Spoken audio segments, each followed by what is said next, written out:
Chapter 27. After a while. Anastasia, if you are so smart and powerful, then maybe you would be able to help me too, I started again.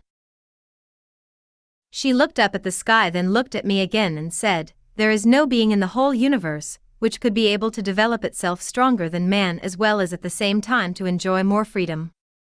All other existing civilizations bent their knees before a man. All kinds of other civilizations can develop and perfect themselves only in one direction, and they are not free.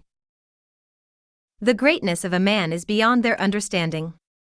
God, the great mind, has created man that way. He has given to nobody more than he has given to man.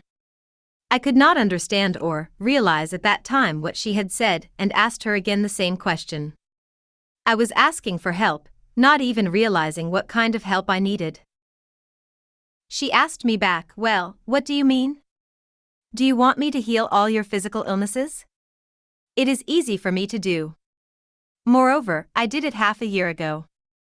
However, I did not manage to achieve any results at the most important level. I could not reduce the quantity of the pernicious and dark things in you. They are the distinctive features of the people of your world.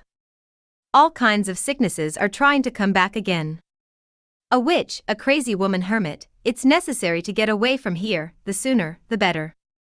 Those were the thoughts which crossed your mind, weren't they? Yes, that's right, I answered with great surprise. Those were exactly the thoughts. Are you reading my mind? I am just assuming what you may think. It is written on your face. Tell me, Vladimir, don't you remember me, just one a bit?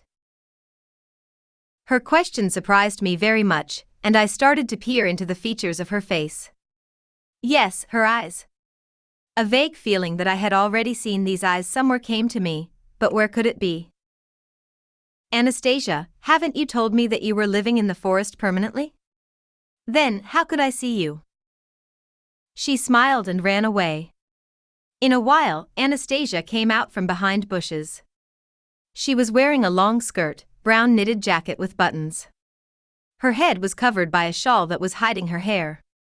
Though she did not have the quilted jacket I saw her wearing when I met her for the first time on the bank of the river. The shawl also was tied around her head differently. The clothes were clean but old-fashioned, the shawl was covering her forehead and neck, and finally, I recognized her. Chapter 28. A strange girl. It was a year ago. The main steamboat of our caravan moored in a small village. Near to that place we were planning to buy meat for our restaurant and stay for a while at the shore. About 60 kilometers ahead there was a dangerous space on our route up the river, as the navigation lights were not working there, and that was the reason we could not move at night. We decided to organize an evening of recreation at our steamboat for the local youths. We started advertising through our broadcasting system of communication loudspeakers and the local radio. The alluring white steamboat, shining with multitudes of lights, the sounds of modern music always worked to attract local youths. In the evening all the young people of the village moved one after the other towards our luxurious steamboat. Usually, our visitors at the beginning, especially the newcomers, like to go sightseeing. After a walk along the middle and upper decks, they usually move towards our bar and restaurant. As a rule, the girls enjoy dancing, and the guys drink spirits. The exceptional atmosphere of the steamboat together with nice music and spirits always excites them. Although sometimes it causes some trouble for our crew, as there is never enough time for the young people, and they started collective appeals asking to prolong the pleasure for at least half an hour, then again and again. At that time, I was in my cabin alone. I could hear music from the restaurant, and was trying to adjust the future schedule of our caravan movement. Suddenly I felt somebody's intent look. I turned and saw her eyes behind the glass of the window. At that time, it did not surprise me, as the visitors were always eager to see the steamboat cabins. I stood up and opened the window. She did not move and continued to look at me, though she seemed a bit embarrassed. I felt like I should do something for that lonely woman who was standing in front of me. A thought crossed my mind, why isn't she dancing with all the rest? Maybe she is troubled, I suggested I would be her guide and show her our steamboat. She bent her head silently as a sign of agreement. I took her sightseeing. I showed her our office, which used to impress our visitors with its carpeting, soft leather furniture, and computers. Then I invited her to my private cabin, which consisted of a bedroom study and a living room, which was also furnished with a beautiful set of furniture. There was a TV set, a video player, and wonderful carpets on the floor. At that time, it was fun for me to impress a country girl from a remote area with the articles of a civilized way of living. I opened a box of chocolates for her.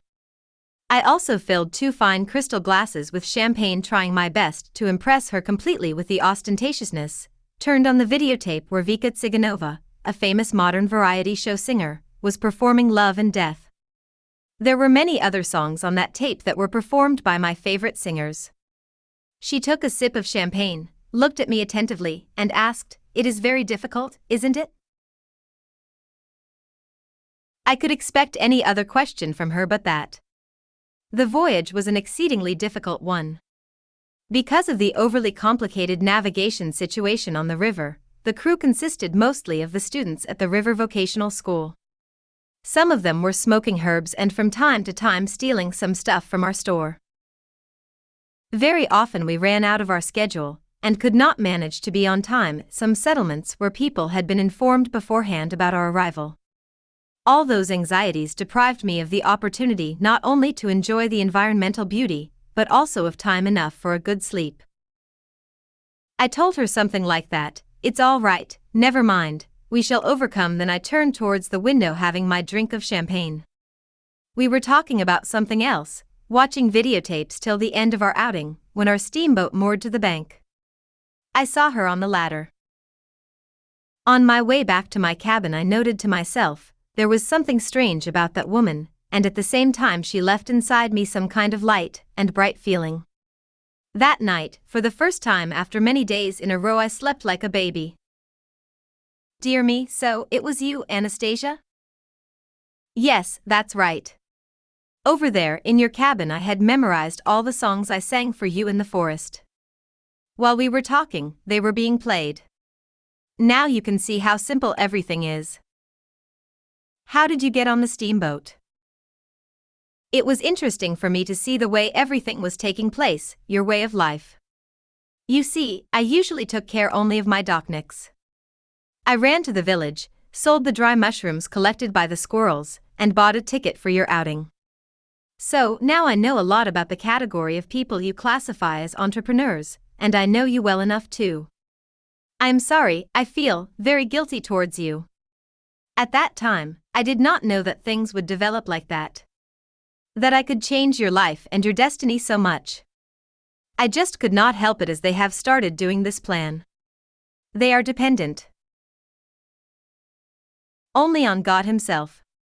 Now, for a while, you and your family are going to go through great difficulties and misfortunes, but later, everything will be fine. I did not realize what exactly Anastasia was talking about. Although at that time intuitively I felt that something was going to happen, which would go beyond the realms of our regular imaginations. That something would have something to do with me. So I asked Anastasia to specify and tell me exactly what she had in her mind. I tell you, at that time while I was listening to her, I could not even suspect the exactness of her prediction, and that it would start to come true. Anastasia's story had brought me back to the events which took place a year ago. At that time on the steamboat, you showed me everything, even your cabin, treated me to chocolate, suggested champagne, then accompanied me to the ladder. I did not leave the bank of the river. I was standing there behind the bushes, and I could see through the lighted windows of the bar the dancing youths who were having fun. You took me sightseeing all over the boat except the bar. I guess the reason was my clothes. They did not correspond to the situation. I was twisted around into the shawl. I had my simple knitted jacket on and too long a skirt. Although I could take my shawl off, my jacket was clean and tidy. My skirt had been carefully pressed with my hands before I came to the boat. She was right, I did not take her to the bar, because of her strange-looking clothes under which, as it has now come out, this young girl was hiding her dazzling beauty. This kind of beauty would have singled her out from the other people. I said to her, "Well, Anastasia, did you need that bar? Would you have danced there in those galoshes of yours? And don't tell me you know how to dance modern dances." Sorry, but at that time I was not wearing galoshes. When I was changing mushrooms for money to buy a ticket, I also took from that woman a pair of shoes. Although they were old and tight for me, I had polished them with grass, and as far as dancing's concerned, you know, I just need to have one glance at those who dance, that is all. Believe me, I can dance better than you can imagine. Sorry, did I hurt your feelings? No, you did not. Although if you had only invited me to the bar, I do not know for sure whether it would have been good or bad. The events could have taken a different course. Everything that has happened would never happen. Anyhow, right now I am not sorry. Whatever happened, just happened. Well, what exactly has happened? Has anything terrible happened? After having seen me off, you did not return to your cabin.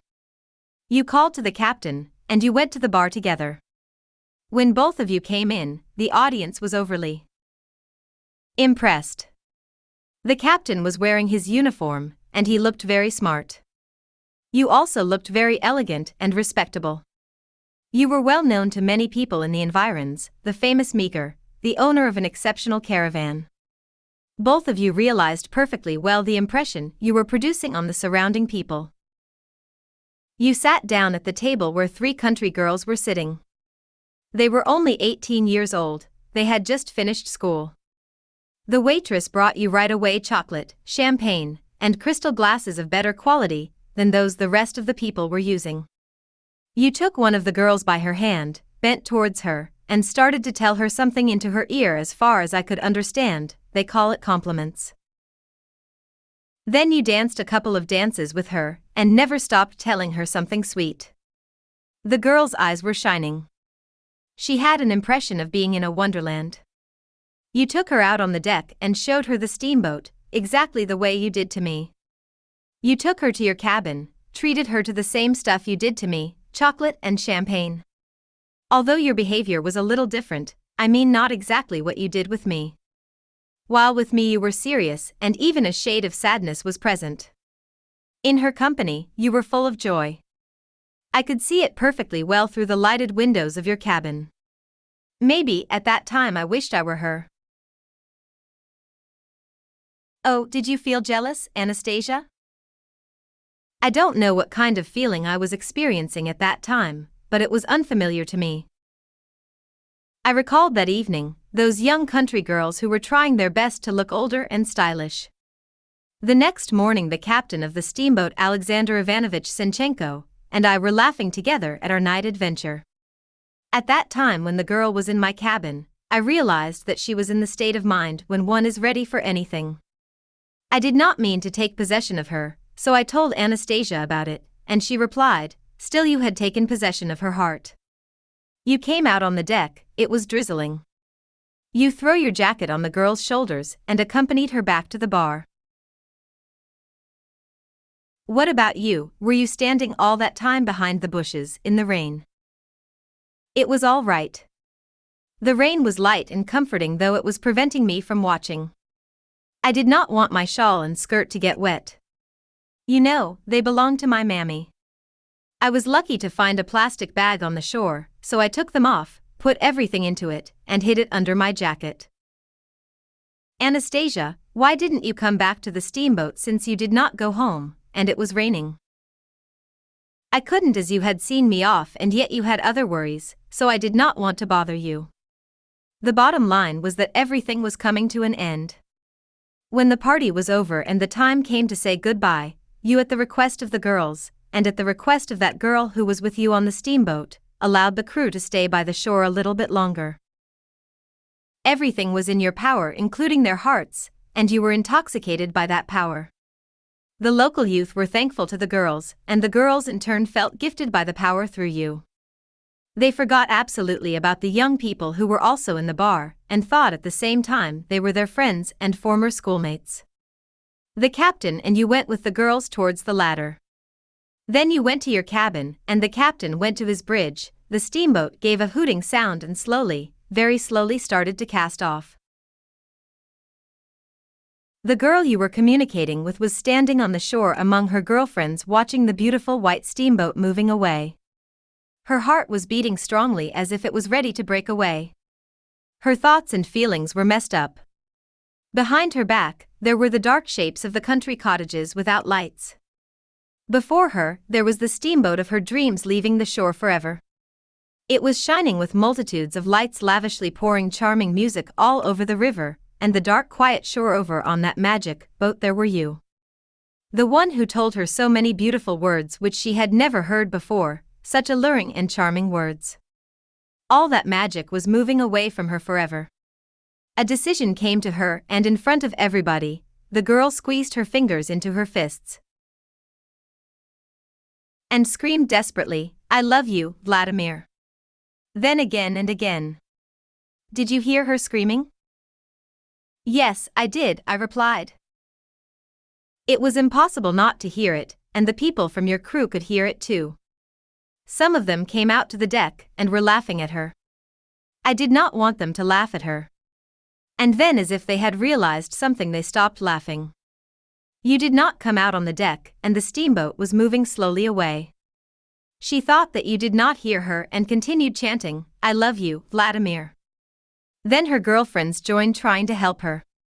It intrigued me. I wanted to know what kind of feeling was the one which they call love. Because of that feeling man could lose control over himself, or I wanted to help that girl.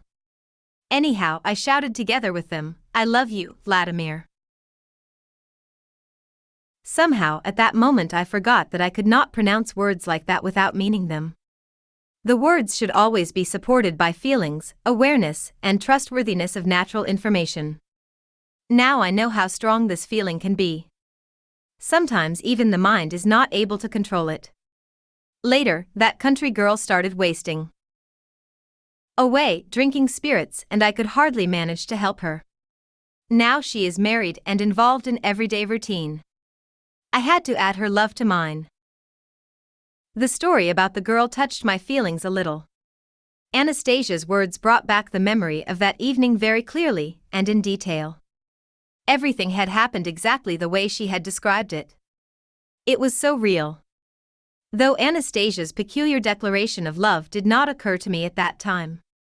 Even later, when I had learned and seen a lot of her way of living, and got acquainted with her world, she still seemed to be an unreal being, though she was sitting next to me, and I could reach and touch her easily.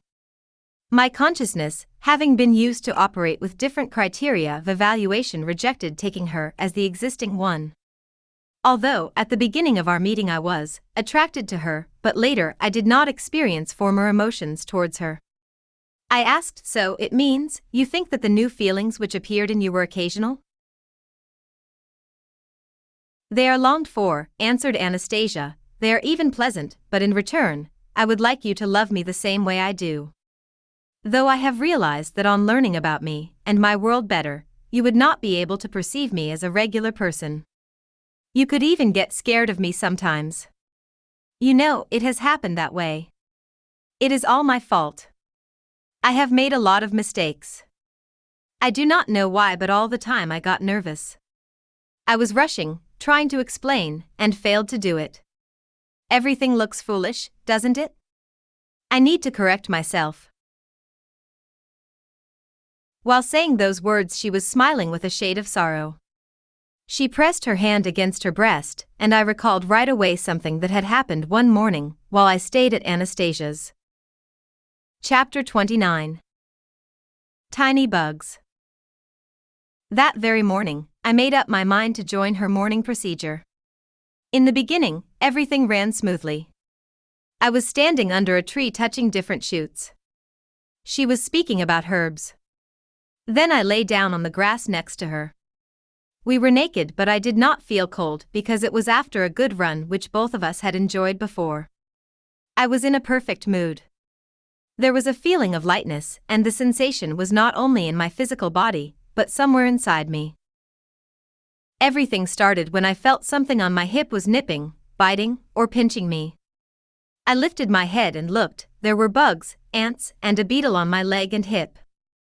I swung my arm to smash them off, but did not have time enough to do it as Anastasia intercepted my hand. "Don't touch them," she said. Then she stood on her knees before me, bent over, and pressed my other hand to the ground. I was lying on the ground as if I had been crucified. I tried my best to get free, but alas, I realized that it was impossible. Then I pushed with all my might, but she was retaining me easily, and while doing it she was even smiling. I was feeling the increasing sensation of crawling, bilking, biting, and pinching all over me, and my conclusion was that they had started to eat me. I was in her hands in the literal and figurative sense of the words, so I was trying my best to appraise the situation. Well, nobody knows where I am, nobody will drop in here by accident, and if somebody would happen to come, they could see only my picked bones if there were any left.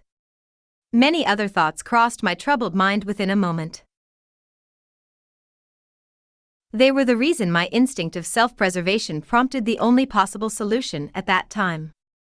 So I applied all my strength and desperately clenched with my teeth her unprotected breast. While doing it I started to move my head from side to side. As soon as Anastasia screamed from pain, I unclenched my teeth. She set me free, jumped up, pressing her one hand against her breast and waving with the other one. This was raised and she was trying to keep smiling. I jumped up also and shouted feverishly, shaking off all those crawling creatures. I produced a howl of despair. "You wanted to feed me to the skunks, you forest witch, but I am not going to yield to you so easily." Anastasia continued waving her hand and forcing herself to smile at the watchful surrounding. She glanced at me and slowly, not running, as usual, went to the lake with her head drooped. For a while, I was pondering what to do. I wondered whether to go back to the steamboat, and how would I find my way to it. Should I follow her, but what for? So I went to the lake. Anastasia was sitting by the water, rubbing in her palms herb, and rubbing its juice into the injured spot on her breast where one could see a huge black and blue spot, the result of my bite. I stayed for a while marking time near her in silence and then asked, "Does it hurt?" Without turning her head, she said, "I would rather say that it pains me." She continued to rub in the herb's juice. "Why did you decide to play this trick on me?" I asked. "I wanted to do the best of my ability. Your skin's pores are completely blocked.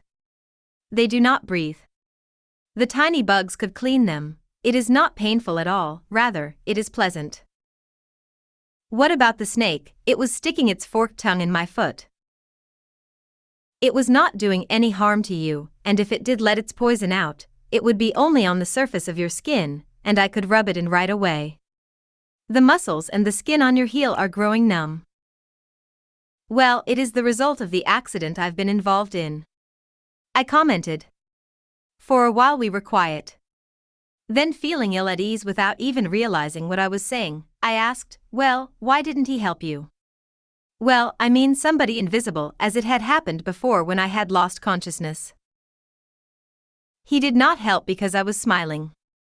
Even when you were biting me, I was trying to smile." I felt a kind of shame for my behavior. I gripped the bunch of the herbs which were nearby, vigorously crushed them in my palms, kneeled before her, and started to rub the black and blue spot with my wet palms. Chapter 30. Dreams' Future Creation. Now, having learned about Anastasia's feelings and her desire to prove that she was a natural and regular human being, though seeming to be non-ordinary from my perspective, I have realized what kind of pain I had caused her soul that morning. I apologized again and Anastasia answered that she was not angry, although she was worried about me because of everything she had done for me. "What is it so terrible that you could have done to me?" I asked her, and again she told me a story which a person who would like to look as normal as everybody living in our world would never reproduce in earnest. "Well, when your steamboat left," Anastasia proceeded, "and the local youths went to the village, I stayed for a while on the shore all by myself and I felt very well. Then I ran away into my forest. The next day went by as usual, and in the evening, when the stars came out in the sky, I lay down on the grass and started my dreaming, and it happened exactly at that time when the plan of mine had been formed as it was. Now what? What kind of plan? You see, what I know, different people of the world you belong to also know. Although they know it in parts altogether, they know everything, but the bottom line is that they do not understand the mechanism up to the end. So I started to dream that you would come into a big city and tell many people about me and everything I had explained and am going to tell. You would accomplish it the way you usually spread all kinds of information in your world. Yes, you would author a book. Many people would read the book and the truth would open slightly. They would reduce their sicknesses, change their attitude towards children, and work out new methods of teaching and education. People would start to love everything and everybody more, and eventually the earth would emanate more light energy. Artists would paint my portraits, and it could be the best they had ever done before. I would try my best to inspire them. They would produce the thing you call cinema, and it would be the most wonderful film that had ever been created. It would bring memories of me while you watch it. Many scholars would be attracted to you, those who can understand and appreciate everything I have said to you. Moreover, they would explain to you a lot which you cannot embrace right now. You would trust them more than you do me, and you would realize that I am not a kind of a witch, but a regular human being, only more informed than other people. The things you are going to write about would arouse great interest, and it would make you rich. You would have bank accounts in 19 countries of your world. You would visit the holy places, which would help you to get purified from the darkness that dwells in you. You would keep your memory of me. You would fall in love with me, and the desire to see your son and me again would come to you. My dream was very bright and vivid, and yes, it was a bit pleading. It was the reason everything had happened exactly that way. They have accepted it as an apian for action, and decided to transfer people over the space of time of the dark forces. It is acceptable if the detailed plan is being born on the earth in the soul and mind of an earthly man. They had perceived this plan as a great one, or they added to it something of their own. That is why the dark forces have activated their activities to such a great extent. It had never happened before. I have realized it only through the ringing cedar. Its beam became a great deal thicker. Now it is vibrating stronger as it rushes to give its light, its energy away. I was listening to Anastasia, and at that moment the thought that she was a crazy one was growing inside me, getting stronger and stronger. Well, who knows, maybe long ago she had escaped from a hospital for the mentally sick. Now she is living here in this forest, and I had sexual intercourse with her. As a result of it, a child can be brought into the world. Isn't it something?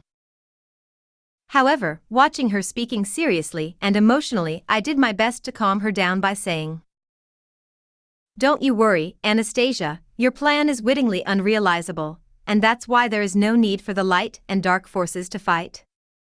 Nowadays they publish plenty of books, but even the works of famous writers are not in great demand. I am not a writer anyhow, and, to begin with, I have no talent for writing at all. Nor do I have any ability and special education, and this is the bottom line." "That's right, everything you have mentioned you did not have before, but now you have got it," she replied. All right, I was trying to comfort her by saying, "Suppose I do try, but nobody will publish my stuff, they will not believe in your existence. But I do exist. I exist for those for whom I exist. They will believe and help you in the same way I am going to help them later." At that time, I did not realize the meaning of her words, and I was trying my best to calm her down again and again, but I am not going to try to write anything. Try to understand that there is not any sense in it, that's it. But you will. They have already created the whole system of circumstances, which will force you to do it. Am I a tiny screw in somebody's hands according to you? You know, a lot depends also on you. The dark forces will try their best to interfere, and to prevent you from accomplishing everything you are supposed to do. They may push you hard even to suicide by creating an illusion of hopelessness. It's enough, Anastasia, I am bored to death with listening to your fantasies. Do you consider it to be fantasies? Yes, yes, I do. Fantasies. And at that point, I had to stop short. A thought had flashed in my head, measuring time, and I realized everything Anastasia was telling me about her dreams and her son she had conceived in her mind a year ago. She did it when I did not know her as much as I do now. Here you are, a year later it has happened. So, does it mean that everything is interconnected with what is happening now? I asked her. Of course. If it were not because of them, and a bit of my effort too, your second expedition would never be possible. As you know, you could hardly manage to make ends meet after your first voyage, and to add to it you had no rights to the steamboat. Does it mean that you had influenced the steamship line and the firms which were involved? Yes, it does. You know, you have ruined me and caused great damage to them. What kind of right do you have to interfere like that? Now here I am, I have left my steamboat again because of messing with you. Right now, they are robbing me in every possible way. You have a kind of power to hypnotize people, or, even worse, you are a witch. That's it. I have never done anything wrong to anybody, and I just can't do it. I am a human being. If you are worried so much about material well-being and money, you should just wait a while, and everything will come back to you. I am sorry. I feel guilty towards you because I have dreamed that way. I dreamed that you would have a hard time for a while, but at that very time, I could think of nothing else. You do not accept logic. You have to be forced by your world life circumstances. Here it is. To be forced, that is it. It is you who is forcing me, and you are trying to pretend to be a regular human being. I am a human being, a woman. Anastasia was excited, and it was clear when she exclaimed, I have always wanted only good and light. It is my only wish. I wanted you to get purified. That is the way I had modeled that you would visit the holy, secret places and author a book. They have accepted it. The dark forces have been always fighting them, though they never managed to win with the main things. What about you, Anastasia? Are you going to keep aside, to be just an observer having all this intellect, information, and energy of yours? At such an extent of the opposition of two great sources, the effect of my effort is going to be insignificant. Help from other people in your world is needed. I shall be looking for them, and I am going to find them. I am positive. I will do it the same way as I had done it before when you were staying at the hospital. Only you, yourself, should acquire more awareness. Let it be just a little bit, at least try to overcome all evils inside you. Now what? Will you specify? What is evil inside me? What was I doing wrong while at the hospital? How could you heal me being far away from me at that time? You simply did not feel my presence, but I was near you. When I was on the steamboat, I had a small twig of the ringing cedar, which my mama had broken before she perished. I left it in your cabin. You had already been sick at that time. I felt it. Do you remember the twig? Yes, I do, I answered. It was true, the twig was hanging in my cabin for a long time. Many people of my crew saw it. I brought it to Novosibirsk, but I never attached any importance to it. You simply have thrown it away. But I did not know. Yes, you are right. You did not know. You have thrown it away. My mama's twig did not manage to overcome all your sickness. Then you got to the hospital. Just try to recall and look very carefully through the report of your sickness. The report reads that despite applying the most powerful medication, there was no improvement in your case. After that, they gave you a cedar oil injection. The doctor, who was following very strictly all required procedures, should never have done it. She has done something that does not exist in any of your medical journals. In general, it had never been done before. Do you remember it? Yes, I do. The lady doctor, continued Anastasia, who was healing you was the head of a department of one of the best hospitals in your city. That department had nothing to do with the disease you had. She accepted you through the department which was supposed to treat that kind of disease was on the next floor of the same building. Am I right? Yes, you are. She was applying the needles to you while nice music was on. The room was half darkened. Anastasia described everything exactly the way it had happened to me at that time. Do you remember that woman? Sure, I do. She was the head of the department of the former regional hospital. Suddenly looking at me seriously, Anastasia said some phrases, which produced a shocking effect on me. It made me feel creepy all over my body. What kind of music do you like? All right. Is it good? Isn't it too loud? Anastasia was speaking exactly the way the lady doctor had spoken to me, the same voice, the same intonations. It was amazing. Anastasia, I exclaimed. She cut me short, saying, for God's sake, listen to me and don't be surprised. Will you please try? Try to realize what I am saying to you. Will you try to mobilize your mind just a bit at least? Then she continued, that lady doctor was genuinely nice. She is a real doctor. It was quite easy for me to work with her. She is kind and candid. It was I who did not want you to be moved to another department, though her department did not correspond to the type of disease you had. She asked her bosses, let him, please, stay here, I'll heal him. Because she simply knew that she could. She also knew that your weak spots were the result of something else, there was more to it. She was trying her best to fight that something else. She is a real doctor. Look at yourself. How did you behave? You did not only smoke, but you were also drinking spirits as much as you wish. You used spices, pickles, and all that was while you were suffering a very severe ulcer. You refused nothing, no restrictions, enjoying yourself. Somewhere in your subconscious mind, a fearless idea was trapped that nothing would happen to you. You even did not realize it in your consciousness. I did nothing good, but rather vice versa. The darkness in your consciousness was not reduced. The awareness and willpower did not increase. When you were, at last, safe and sound, you sent your greetings on a holiday through your lady coworker to the woman who had saved your life. Although, you know, she was waiting for your call, she had fallen in love with you just like. Had she or you, Anastasia? We had, if it is clearer to you. I stood up and without realizing it made a couple of steps away from Anastasia, who was sitting on a fallen tree.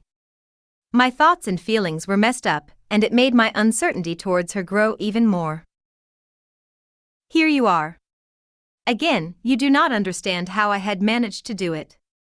You are getting scared, and it is so simple to guess just using your imagination and precise analysis of situations. Again, you were thinking about me.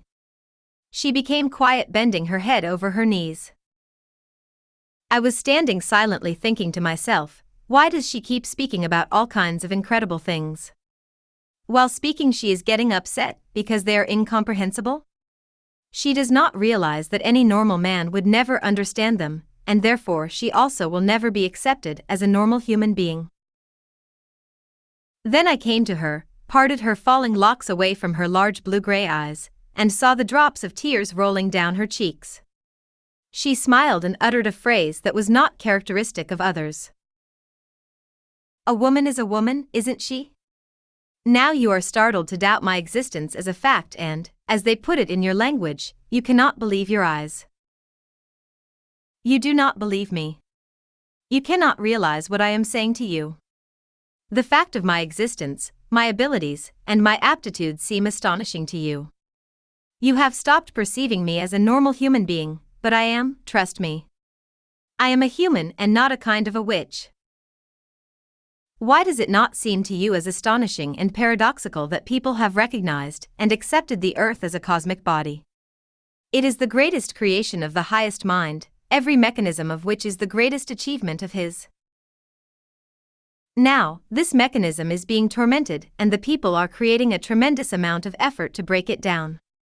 You take for granted a handmade spaceship or an airplane, but all these mechanics have been made of broken and melted parts of the greatest mechanism. Can you imagine a creature that is breaking an airplane in flight just to make a regular hammer or scraper of its parts? It is getting immensely proud of itself when it manages to make a primitive tool. Poor thing, it does not realize that it is impossible to break a flying aircraft without limits. Well, really. Why don't you understand that it is impossible to torment the earth like that? A computer is an achievement of the human mind, but few people can even suspect that a computer can be compared to a prosthetic appliance of a human brain. Can you imagine what could happen to a man if he uses crutches while his legs are in good shape? No doubt that the muscles of his legs will become atrophied.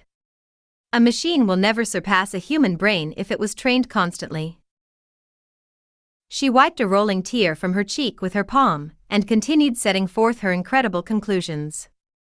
At that time, I could not even assume that everything she had said would agitate many people.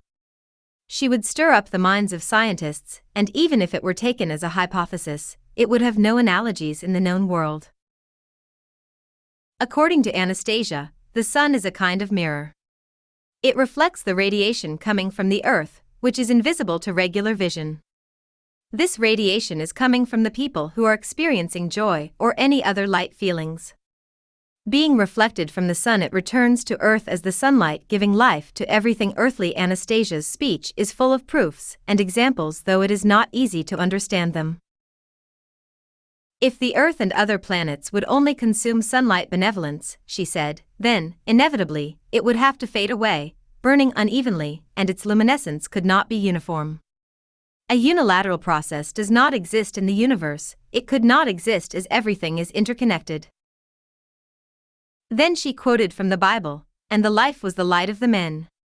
Anastasia also stated that one man's feelings, after being reflected from cosmic bodies, are being transmitted to another one.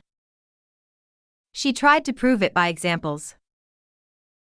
Nobody among earthly people can deny the feeling anyone is experiencing when being loved.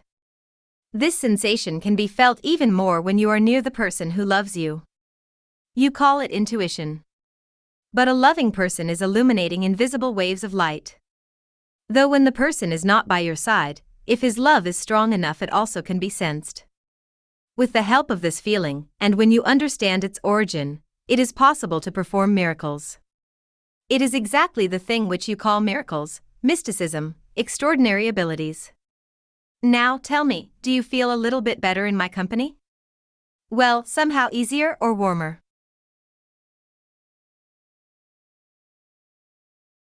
Yes, I do, I answered. Now watch, what is going to happen to you when I concentrate on you even more, she said. Anastasia lowered her eyelashes, made a couple of steps backward, and stopped. A very pleasant warmth started flowing all over my body. The sensation was growing. Although it burned, it did not make me hot. Anastasia turned and slowly moved away. Then she disappeared behind a thick trunk of a high tree.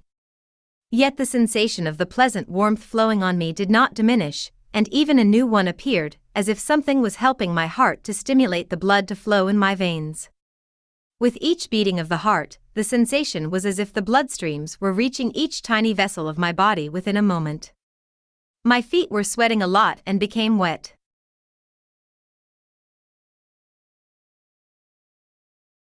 Well, do you see now?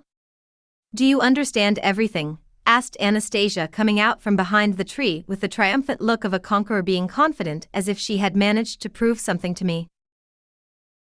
You were feeling everything, weren't you, when I was behind the trunk? Your sensations had become even stronger when you did not see me, hadn't they? Go ahead, tell me about them. I told her and asked in my turn what the tree trunk could prove. You see, before, the light and information waves were moving from me to you directly. When I disappeared, the trunk of the tree had to distort my waves greatly, as it has the information and illumination of its own. It did not happen. The waves of feelings were coming to you after being reflected from cosmic bodies. To add more to that, they were even reinforced. Then I did something that you may call a miracle.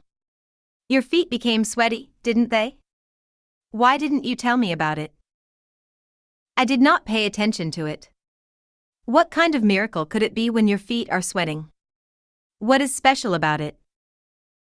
I have pushed toxins out of your organism through your feet, a lot of junk and sicknesses. You should feel a lot better now. Anyone can tell that you're round, should redness reduced significantly. To tell the truth, I felt much better around the shoulders. So I asked her, does it mean that when you concentrate, thinking of something then your wish comes true? Well, something like that. Does it always work even when you are dreaming about something else besides healing? Always. If my dream is not an abstract one, it should always be specified, worked out in detail up to the smallest events, very precisely, and without any contradiction to the spiritual laws of existence. You know, this kind of dream is not always possible to create. It is required that thought should rush amazingly fast, and at the same time, the vibration of feelings should satisfy the specific requirements. Then it will be incarnated for sure. It is natural and it happens very often in regular life with many people. Ask your friends. Among them, some had dreams and their dreams became true completely or partially. Working out the details. The thoughts should fly. Will you tell me, please, when you were dreaming about poets, artists, and the book, did you work out everything in detail? Did your thoughts fly? Yes, extremely fast. Everything was specified, worked out in details, even trifles, very scrupulously. Now, do you believe that it will come true? It will come true, I am positive about it. Did you dream about anything else at that time? Have you told me everything about your dreaming? No, I did not tell you everything about my dream. Why don't you tell me everything? Do you want to listen to me, Vladimir? Am I right? Yes, I do. Go ahead. Anastasia's face was lit up as if it were illuminated with a ray of light. She produced her incredible monologue with great emotion and inspiration. Chapter 31. Across the Space of Time. Of the Dark Forces. Space is occupied by the negative thoughts created by people during the whole history of their existence. Later, Anastasia will explain, any thought which is created by man doesn't disappear into nowhere, comment by the translator. During that night of dreaming I was thinking how to transfer people across the space of time of the dark forces, started Anastasia. My plan and awareness were so real and efficient that they had accepted it. The book you are going to write will contain non-obtrusive word combinations and formulas so that they will stir up the great majority of people. They will waken up their light and kind feelings. These types of feelings can suppress physical and emotional sicknesses.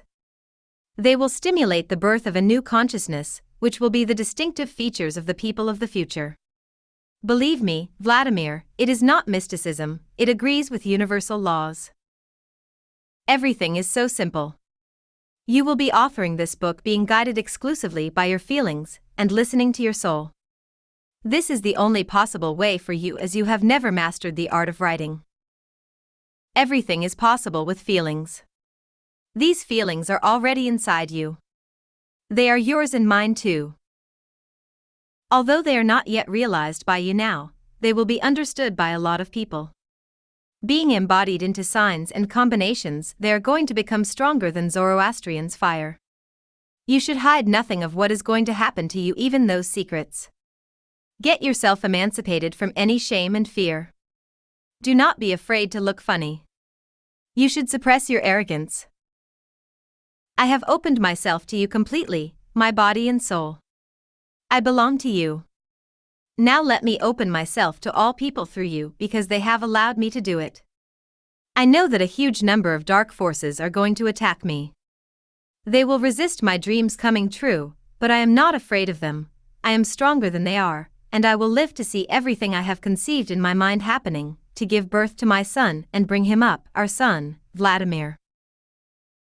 My dream will break many mechanisms of the dark forces, which were influencing people in pernicious ways for many millennia. It will make many of them start working for the good of mankind. I know you cannot believe me right now, as all kinds of conventions and postulates are blocking you. They were implanted in your mind by the conditions of the lifestyle of the world you belong to. You consider time transference as an impossible reality. Your notions and ideas about time and space are conditional. Only the degree of willpower and awareness can characterize its quantity, not seconds and meters. The purity of intentions, feelings, and sensations, which should be characteristic features of the great majority of people, determines the location point in time and the universe. You believe in horoscopes, in your absolute dependence on the planetary positions. This belief has been achieved with the help of the dark forces mechanisms. This very faith is an obstacle that is hampering the time of the parallel of light, allowing the dark one to come forward and to change their quantity. This faith leads you away from realizing the truth, the essence of your earthly existence. You are trying to analyze everything very carefully. Just think, man was created by God in his image and likeness. Man has been given great freedom, the freedom to choose between darkness and light. A soul has been given to man. Everything visible is under man's power, and he is free even concerning God himself, to love or not to love him. Nobody and nothing can control man but his own will. God wants nothing from a man but love in response to his great love. Although God wants the love of a free man, he wants the love of a perfect man, just like he is. He needs a companion, not a slave. God has created everything visible, including the planets. They serve to provide order and harmony in everything living, plants, the animal world. They exist only to help the human flesh, but they are powerless compared to man's soul and mind. It is not they who are directing man, but man through his subconscious is ruling all the planets. If only one man decides that he wants a second sun to appear in the sky, it would never happen. It has been organized this way to prevent planetary catastrophes. If people altogether express a desire for a second sun, it will appear. While compiling a horoscope, one should take into consideration the main values, the level of the person's time awareness, willpower, and the power of her spirit, the soul's striving, and the degree of its participation in the moment of today's presentation. They can easily conquer beneficial and non-beneficial days, magnetic storms, high and low pressure, willpower, and awareness. Didn't you see a happy and joyous man even when the weather is nasty, or vice versa, a sad and depressed one on a sunny and most benevolent day? Do you think that I am letting my imagination carry me away like a crazy person when I am talking about the word combinations and formulas of letters that are going to heal and enlighten people? You do not trust me because you do not understand. It is so simple. Right now, I am speaking your language using your patterns of speech, and sometimes I am even trying to use your intonation. It will be easy for you to memorize everything I have said because it is your native language, which is characteristic of you only, and is understood by many people. It does not contain incomprehensible words, rarely used turns of speech in regular everyday communication. It is amazingly simple, and that is why it is understandable to the great majority of people. Although I am changing a bit, well, in a certain way, I am replacing some words just slightly. Now I see that you are in a state of excitement. That is why in the future, on recalling this state, you will recall everything I have told you. You will write it down. This way my combinations of letters will get into your writings, everything you are going to write. These combinations are particularly important. They can perform miracles exactly the way prayer does. Many of you already know that prayers are definite combinations and matches of letters. These combinations and matches have been built up by enlightened people with God's help. The dark forces were always striving to take away from man the possibility of using the benevolence which comes from these combinations. Because of this, they even changed languages, introducing new words to replace the old ones, twisting their essential meanings. For instance, long ago your language had 47 letters, and now there are only 36 letters are left. They introduced different combinations and formulas of their own, agitating brutish and dark instincts. They always tried to carry people away by carnal desires and passions. I have transferred the primordial combinations from the sources, activated them, using modern letters and symbols. Now they will act. I tried so hard to find the right ones and I have managed to do it. I have collected the best ones from different times, and there are a lot of them. I have installed and concealed them in what you are going to write. As you see, it is simply an interpretation of the combinations of symbols of the depth of cosmic infinity and eternity / which are precise in sense and goals. You should write about everything you have seen, hiding nothing, neither bad, good, nor secret, and they will be preserved. You will be convinced of this by yourself, so please trust me. You are going to be convinced as soon as you finish the book. The feelings and emotions will be provoked in many of those who will read your writings, though at the beginning their emotions will not be completely realized and comprehended by them. You will see, they will confirm it for you. You will hear that they will do it. The light feelings will come to them. Later, many people will realize on their own with the help of these feelings much more than you will be able to write. Do write, at least a little. Then you will see that people can feel these combinations. When 10,000, 100,000 people confirm it, then you will believe and write everything. Only, you should believe. Believe in yourself. Believe in me. Later, I shall be able to speak even more meaningful things, and they will understand and feel it.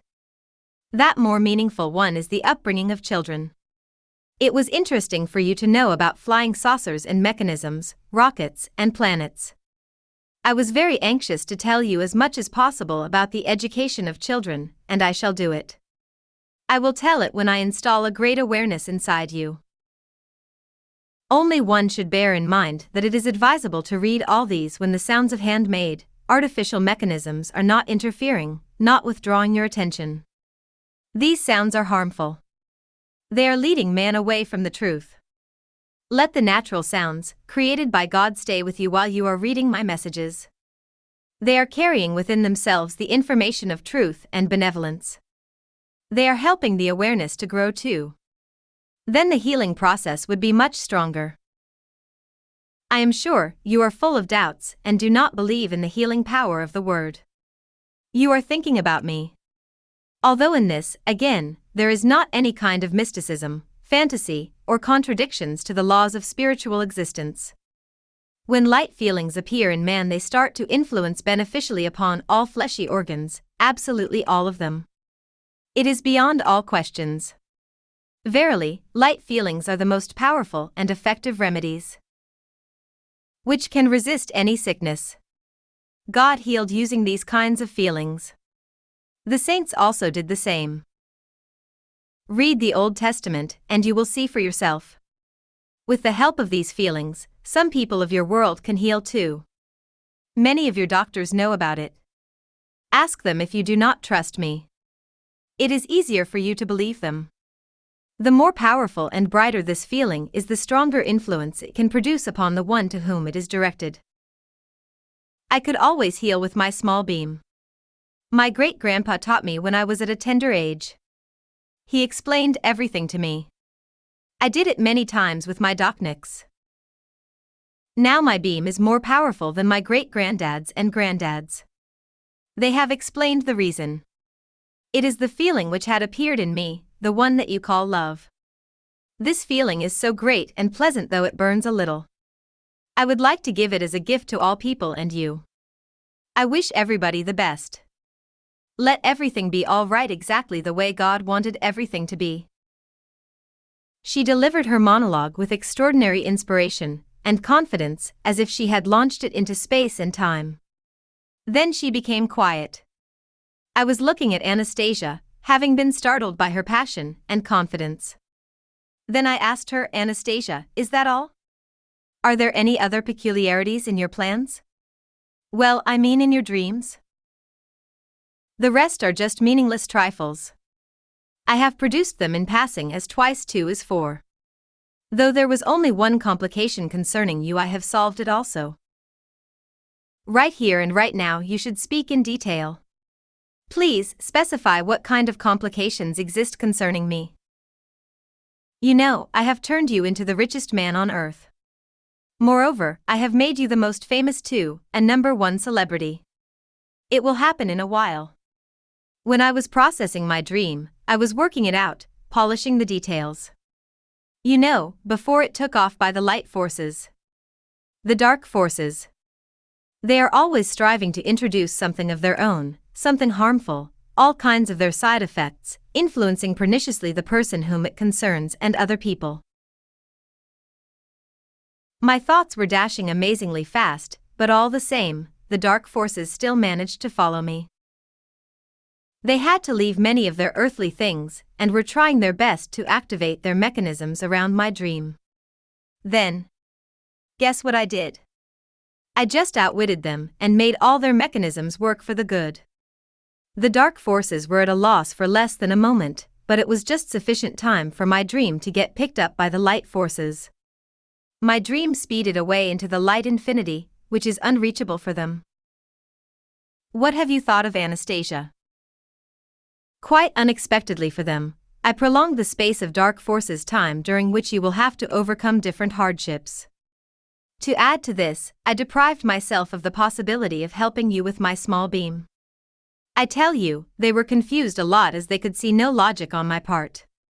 Meanwhile, I was directing my beam, sending my light to the people who will associate with you in the future. I was doing it as fast as I could. What does it all mean? It means that people will help you in my dream. They will do it with the help of their tiny, almost uncontrolled beams. There will be many of them, and taken together, they and you will manifest the dream into material reality. You will transfer yourselves across the space of time of the dark forces. You will carry other people across it. And you are not going to be arrogant and greedy when you become rich and famous. You are going to realize that the main thing is not money, as you will never get the warmth and sincere sympathy of the human soul with money. You will understand all these things while passing through that space of time. This is when you will see and meet those people. They also will understand it. As far as the making of curtsies. Your interrelations with banks I have thought up just because you neglect your body. This way you will at least exercise a little before you get money in the bank. Some of the bankers will do it too, which is beneficial for both sides. Let it look a bit funny, but in exchange, you will get rid of sinful arrogance.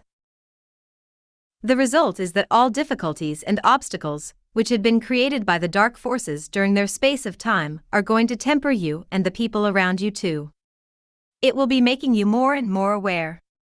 Later, they will save you from the dark temptations for which the dark forces are enormously proud. Their actions will save you. That was why they had been messed up for a bit of a moment. From now on they will never manage to catch up with my dream. Oh, Anastasia. You are my dear dreamer, my visionary. Oh, how wonderful you have done it. Thanks. Thank you. You have said it so nice, my dear. You are welcome. I have also called you a visionary and a dreamer. Do you feel offended? Not at all. You do not know yet how precisely my dreams are always coming true when they happen to be bright and detailed.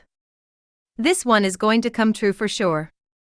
I am incredibly positive about it. It is my favorite and the brightest one. Your book will come out perfect. No ordinary feelings will come to people, and these feelings will call them towards. Wait a minute, Anastasia, you are getting enthusiastic again. Calm down, please.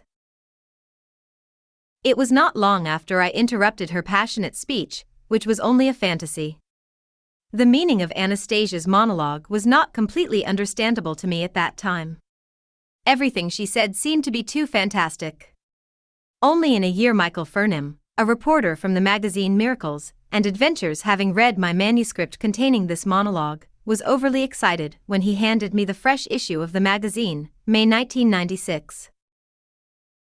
I also became excited after looking through it. Two Russian scientists, academicians, Anatoly Akhimov and Vladimir Megre spoke in their articles about the existence of the highest mind. They spoke about the close interconnection between man and the cosmos, about invisible rays coming from a man. These rays had been traced and tracked by special kinds of instruments. Two photos depicting these rays which come from people were also in that issue. However, official science has only started to speak about something that Anastasia had not only known about since her childhood, but had been effortlessly using in her everyday life, trying to help people. How could I know a year ago that Anastasia, the one who was standing in front of me at that time, in her old and only skirt, wearing those clumsy galoshes, being nervous and fingering the buttons of her hand-knitted jacket, could possess colossal knowledge and ability to influence people's destinies? Her sole impulses really could resist everything dark and pernicious for humankind, and later the famous Russian folk healer, the chairman of the Healers of Russia Foundation, V.A. Mironov, would call his staff together and tell them, "We are all bugs in front of each other." Then he would add that the world had yet never known anyone as powerful as she was. He would be sorry for me because I had not been able to understand her and realize what she was for such a long time. What a shame. Many people will feel the energy that is coming from the book. The poems will pour like spring rain, washing away the mud, right after the first small edition of the book. She is the author of it as well as me. Now, dear reader, you are holding in your hands this book. You are reading it. Whether it wakes up any feelings in your soul, it is up to you to decide. What do you feel? What is it calling to you? Anastasia alone, over there, in the taiga, on her clearing, will persistently, using her tiny beam of kindness, scatter all obstacles away from the highway, all other dreams. She will be putting together and inspiring more and more people to her dream. So it will happen that 3 Muscovite students will stand by my side now of hardship, without being rewarded for their work, and even helping me materially, trying to get any extra job, wherever they could, especially Alyosha Novichkov. They will type the text of this book on their computers by night. They will not stop doing it even during the most difficult time for them, the period of tests and examinations. The book will be published by the Moscow Printing House No. 11, an edition of 2,000 copies. They will do it bypassing the publishing house test. Even before that, a lady journalist, Evgenia Kvitko from the farmers' newspaper Krestiansky Vedomosti, Peasants' Gazette, will be the first to talk about Anastasia in the press. Then Katya Golovina from Moskovskaya Pravda, Moscow Truth, then Lesnaya Gazeta, Forest Newspaper, Mir Novosti, World News, and the Radio of Russia. Miracles and adventures, where famous leading lights of academic science are usually published, by ignoring their tradition, would dedicate to Anastasia several issues, reading the following. In their most audacious dreams, our academicians are not reaching Anastasia's enlightenment. She is a wonderful enchantress from the Siberian taiga. The purity of his intentions makes man an omnipotent and an omniscient being. Man is the summit of creation. Only the prominent Moscow press will publish Anastasia, as if Anastasia herself were selecting them, passing over the gutter press, carefully guarding over the purity of other dreams' intentions. Although all these have become evident only a year after I met her, at first, I did not understand her. Having a lot of doubts, and with my peculiar attitude towards everything which was happening, I tried to change the topic of our talks to the one which was more familiar to me, entrepreneurs. Chapter 32. Powerful people. The highest estimation of your personality is the one given to you by the surrounding people. She spoke a lot about the people whom we call entrepreneurs. She spoke about their influence on the spirituality of our society. Then picked up a twig and drew a circle on the ground. Inside the circle, she drew a lot of smaller ones, putting dots inside them. Then she depicted other circles around the first one. It was a kind of a planetary map inside the terrestrial world. She added a lot of different things to it and said, "The big circle is the Earth, the planet of the people. Small circles are small people collectives that are somehow interconnected. The dots represent the people who are at the head of these collectives. The way these leaders treat the people, what they make them do, what kind of psychological climate they create using their influence, all these things will determine whether it is good or bad for the surrounding people. If the great majority of people feel good, then everyone produces light illumination, and when they are all taken together as a whole, produce a nice light illumination. If it is bad, it gets dark. She shaded some circles, making them look dark, then proceeded. Sure, there are many other factors which also influence people's inner state, but during that very space of time, when they belong to that community, the main factor in their relationship with the one who is at the head of them. It is especially important for the universe that only light radiation could come from the earth as a whole, the radiation of love and goodness. The Bible says, God is love. I am sorry, deeply sorry for the people whom you call entrepreneurs, as they are the most miserable ones. I wish I could help them a lot, but it is hard for me to do it on my own. You are wrong, Anastasia. In our society, the pensioners are the most miserable ones. The people who are unable to find a job, provide themselves with proper dwelling, food, and clothes to pay for their living are the most miserable. An entrepreneur is a man who has all these things to a greater degree than the rest of the people. He can afford some pleasures which many people can't even dream about. Like what? Give me an example, please, will you? Well, if you take just an average entrepreneur, he has a modern car, a nice apartment, or a house, and as far as food and clothes are concerned, there is no problem at all. And what about joy? What does he find satisfaction in? Look. I'll show it to you. Anastasia carried me along again to the grass, and, the way she did before when she was showing me a woman daknitsa, she started to show me different pictures. Here, do you see it? Here, he is sitting in the car which you call a luxurious one. Do you see him? He is alone in the back seat. A microclimate is being contained inside the car. A driver is behind the wheel. He is driving very smoothly. Look at the boss. Do you see how strained and thoughtful his face is? He is thinking hard, creating projects. He is afraid of something. Just watch. Now he has gripped a thing which you call a telephone. He is troubled.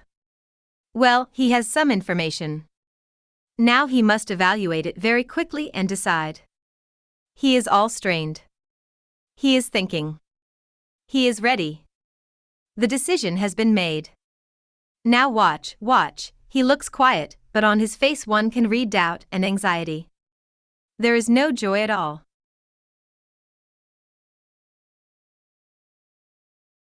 Well, this is work, Anastasia. This is a way of life, and there is no break in it from the moment of his awakening in the morning till he falls asleep. Even during his sleep, he is not free. He can see neither the newly arrived leaves in the trees nor the joyous spring brooks. He is surrounded only by ever-envious people who are eager to take possession of everything he has, trying to protect himself from them with, as you call it, security. To turn a house into a castle does not really bring complete peace, as the fear and worries never leave him, and so on till he comes at last to the very end of his life. The feeling of regret embraces him because he has to leave everything. An entrepreneur has his joys. They come to him when he achieves a desirable result, accomplishes his project. It is the joy of fulfillment. It is not true. He has no time to enjoy anything he achieves because a new and even more complicated project is coming to replace the previous one, and everything begins all over again, though with greater difficulties. The forest beauty was depicting for me a gloomy picture of a successful, if to look at it externally, a layer of our society, and I did not want to accept it as a true one. I remarked a disproving argument. Anastasia, you forget to mention their ability to achieve the desired goal and get the good things of life. For instance, he gets the admiring looks of women who adore this kind of man and respect on the part of the surrounding people. Her response was, illusion, Maya. None of these exist. Tell me, where did you see a respectful or an admiring look of a person who is gazing at the passenger of a splendid car or an owner of a most expensive house? No man would agree with you. Those are the gazes that are full of envy, carelessness, and irritation. Even women are not able to love these people because their feeling gets mixed up with the desire to take possession of not only that very man himself but everything he has. In their turn, these men are not able to love a woman properly as they can't afford to leave enough space for such a great feeling. There was no sense in arguing, trying to find more proofs, as everything she had said could be proved or rejected only by those about whom she was speaking. Being an entrepreneur myself, I had never had an opportunity to stop and think over the subject Anastasia had touched. I had never analyzed the duration of my joy, and I could not do it concerning somebody else. Somehow, we are not used to complaining and sniveling in our midst. Each of us is trying to portray himself as a successful businessman who is quite content with his life. Therefore, the image of a man who is getting only good things from life has been adopted by the great majority of people. Anastasia could sense not only the outer manifestation of feelings, but even more delicate ones which are hidden deep down inside us. She was determining a person's state by the quantity of light radiating from him. To my mind, the pictures and situations which she had seen, I was able to see through her voice. I told Anastasia about it. She responded, "I'll help you, just a minute. It is so simple. You just close your eyes. Lie down on the grass. Put your arms aside and you must relax. Mentally visualize the Earth as a whole, try to see its color and bluish luminescence which is coming from the planet. Then start to make the beam of your imagination narrow. Only now do not embrace the Earth anymore, but make it more and more narrow till you see specific details. Look for the people over there where the bluish light is more intensive. The people are there. You try to make your beam even more narrow, and then you will see one or a couple of persons. Let us try again with my help." She took my hand, placing her fingers against mine and touching my palm with hers. Her other hand was lying in the grass with the palm facing upwards. I did everything she told me to do. Using my imagination, I was trying to visualize. Soon I saw a vague picture of 3 men sitting at a table talking excitedly. I could not understand the words, I did not hear the words. "No," said Anastasia, "these are not entrepreneurs. Just a minute, we shall find them." She was moving her beam, getting into large and small office rooms, closed private clubs, parties and bordellos. Sometimes the bluish luminescence was very weak, or could not be seen at all. "Look. It is night time over there, and he is still sitting all by himself in his office room full of tobacco smoke. That one, look, he is so pleased with himself, in the pool enjoying the company of young girls. He is intoxicated with alcohol, but there is no illumination around him. He is just trying to forget his troubles, though his self-satisfaction is artificial. This one is at home right now. Here is his wife, his child is asking him about something, telephone. Here he is. He is serious again, even his loved ones are being moved away to the background." Again, one by one, all kinds of situations in a row were picked up. Some of them looked good at first glance, but not nice till at last, we came across that horrifying scene. Suddenly, a room appeared before my vision. It was an apartment which was a respectable one, but the next moment I saw a naked man was lying on a round table, his arms and legs were fastened to the table legs. His head was hanging off the table. His mouth was covered up with a brown plastic strip. 2 young men were sitting at the table. One of them was solidly built with a short haircut, another one, less well built, had smoothed down hair. A young woman was sitting in an armchair away from the table under a standard lampshade. Her mouth was glued up too. Under her breast, there was a flex linen rope fastening her to the armchair. Her feet were fastened to the armchair's legs. She was wearing only torn underwear. An elderly, slim man was sitting near her drinking something. It was cognac.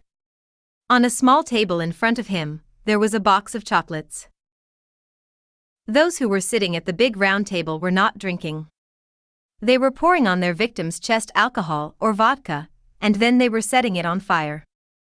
It is a kind of gaining an understanding, I told to myself. Anastasia moved her beam away from that scene, but I exclaimed, "Come back. Do something." She brought the scene back again and answered, "There is no way to do anything. Everything has already happened. It is impossible to stop it. It was necessary to do something before. Now it is late." I was looking at it as if being hypnotized, and suddenly I saw the woman's eyes close, and so clearly. They were filled with horror, and did not appeal for mercy.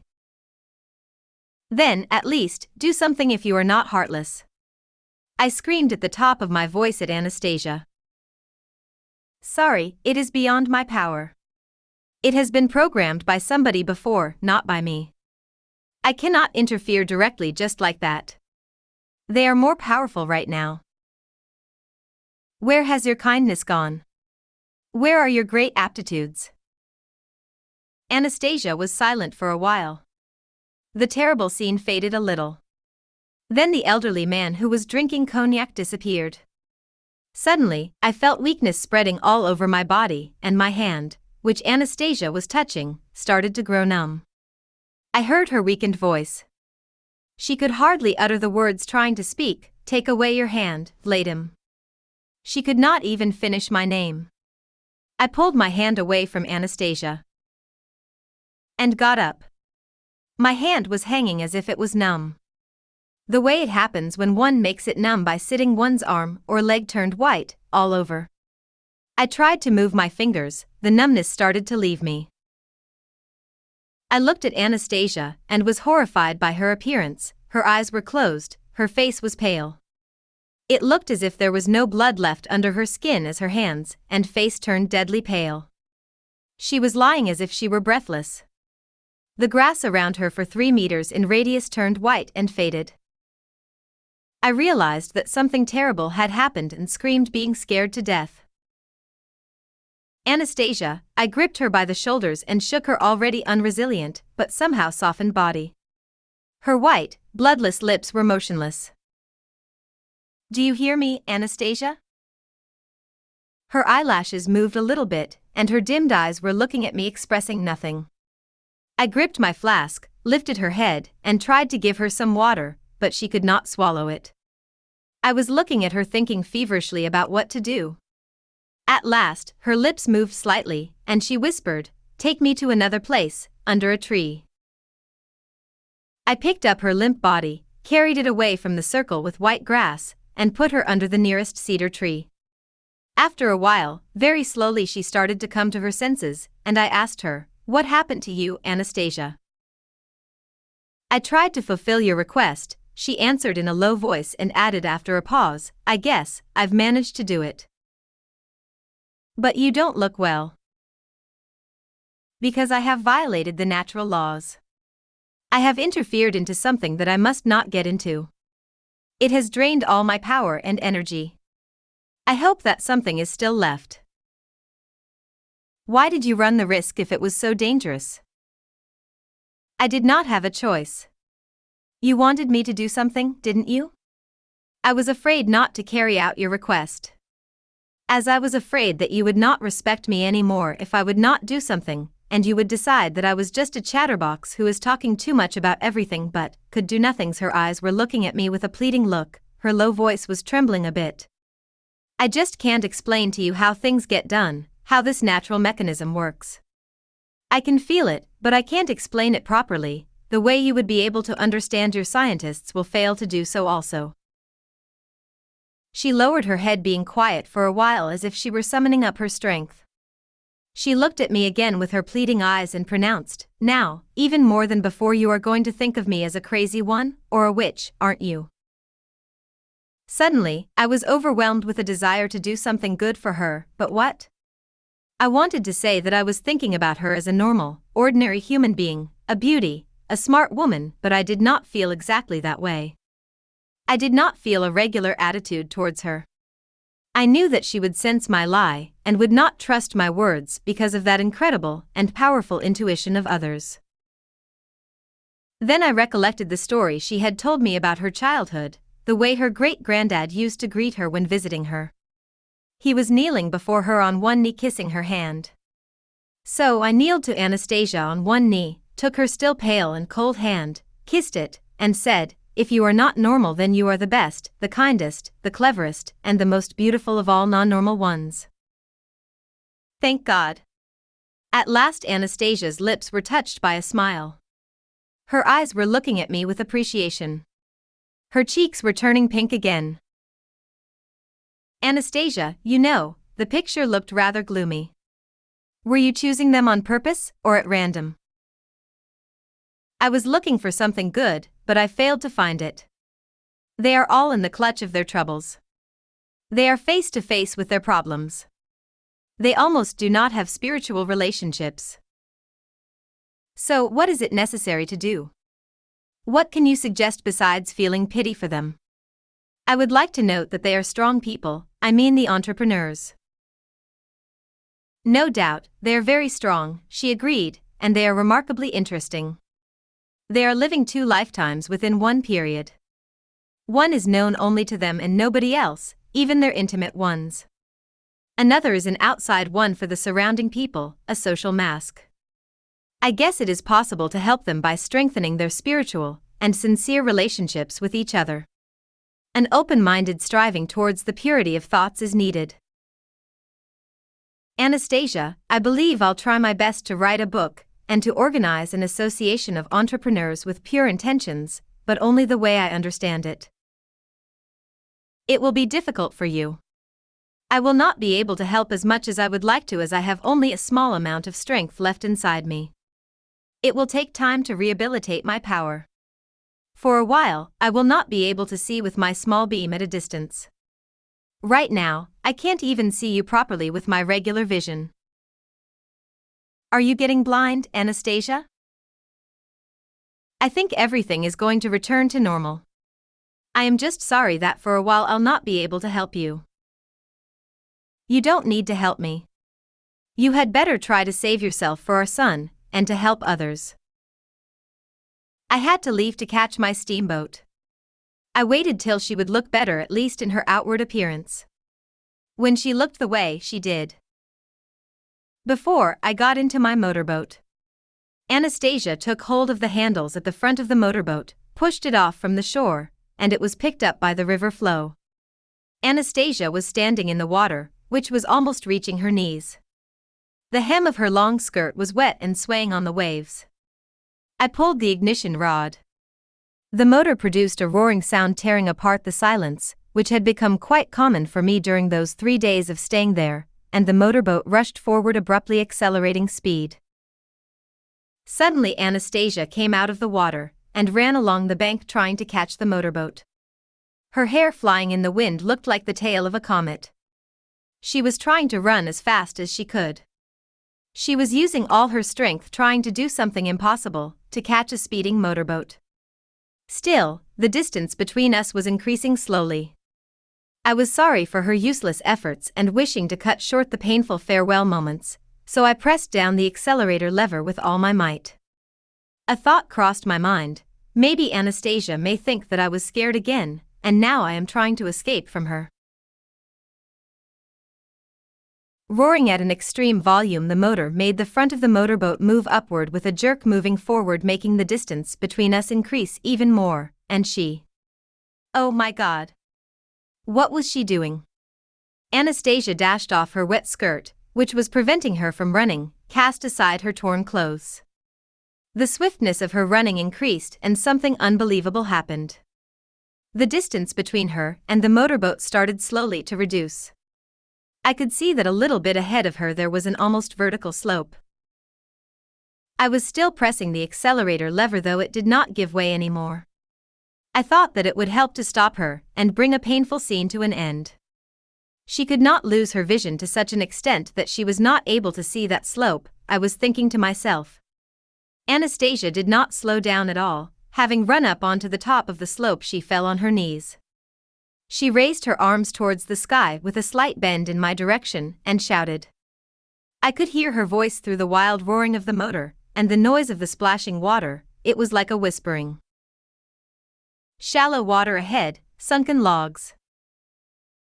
On turning my head amazingly fast, without even realizing completely what was happening, I turned the wheel so abruptly that the motorboat brushed aside and was about to scoop up water over the tilted side.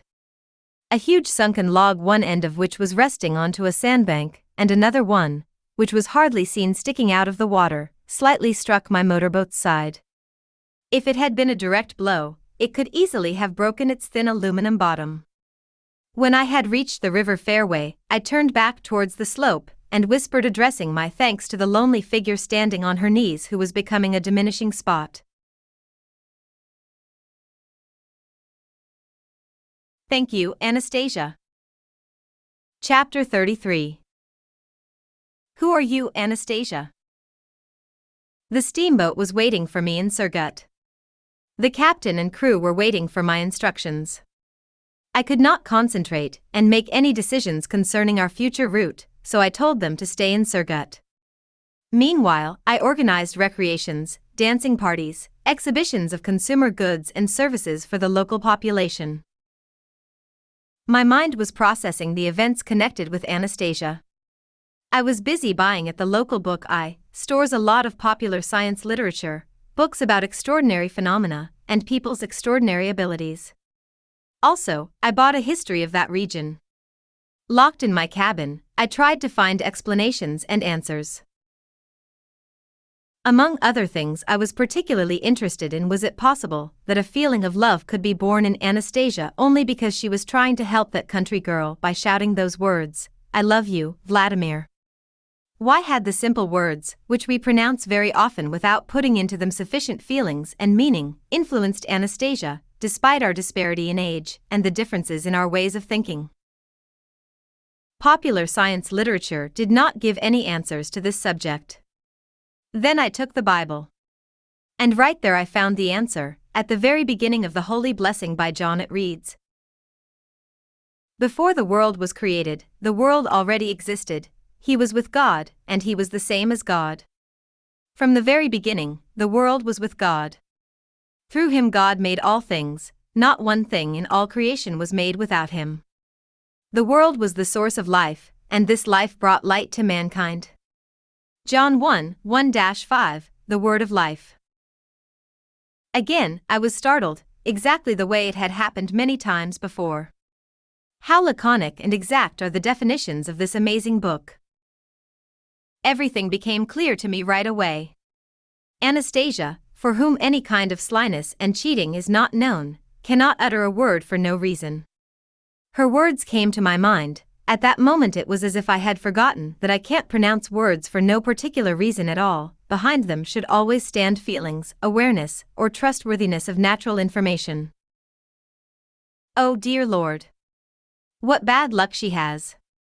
Why had she addressed those words to me, being not a young man anymore, the one who has a family, liable to our world's multiple temptations, as she used to call them, dark and pernicious? With all her inner purity, she deserves absolutely a different person. Who would fall in love with her, who is living her unusual life, or having her uncanny intellect, or cast of minds? At first sight, she might appear to be an ordinary one. However, she is an extraordinarily beautiful and appealing young girl, although still later, when one starts to communicate with her, she turns into a kind of being who is living beyond the reach of a reasonable mind. These kinds of feelings were aroused inside me, one who does not have sufficient knowledge and understanding of the essence of our being. Other people would perceive her differently. I recalled that even while we were parting I did not experience any desire to kiss or hug her. I do not know whether she wanted it also. What did she want? I recalled the way she was speaking about her dreams. What a strange philosophy of love she has, to organize an association of entrepreneurs to help them, to author a book with her advice for people, to carry people across the space of time of dark forces. The bottom line is that she believes it. She is 100% positive that everything is going to happen this way. Isn't that something? I had given her my word to try to organize an association of entrepreneurs and to author a book. By now she is dreaming about it even more. Why has she not thought up something which is simpler and closer to reality? Pity towards Anastasia arose inside me. I imagined her staying in her forest waiting and dreaming that everything would happen exactly that way. It would be nice if she could simply be waiting for it, simply dreaming about it.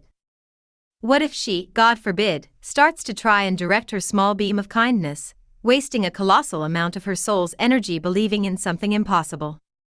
Although she showed to me the possibility of her beam, tried to explain its mechanism, my consciousness could not grasp it as reality. Dear readers, judge for yourselves. According to her, she directs her small beam to a person, lights him with invisible light, giving as a gift her feelings, striving for good and light. Right now, I can recall her saying, "No, no, please, do not think that I am interfering with their psyche, trying to constrain their souls and minds. Man is free to take or reject anything. One can take as much as he can have these feelings within oneself if, of course, he likes them. They are to his liking. Then he becomes lighter in outward appearance, and all kinds of diseases will start to retreat from him partially or completely. My granddad and great-granddad can do it, and I could always do it. My great-granddad taught me while playing with me in my childhood. Now my small beam has become much stronger than great-granddad's and granddad's ones are, as they say. It is because of this less ordinary feeling which has been born in me, the one which you call love. It is very bright and even burns a little. I have so much of it inside me, and I wish to share it with everybody, to give it as a present." To whom, Anastasia? I asked her. To you and the people, to everybody who can accept it. I wish good to everybody. I would like everybody to feel good. When you start to do the things I was dreaming about, I shall bring to you many of those people, and all of you had taken together. Recalling all those things and visualizing her, I have realized suddenly that I just cannot, at least not try to do the things she wanted me to do. Otherwise, doubts would torture me till the end of my life.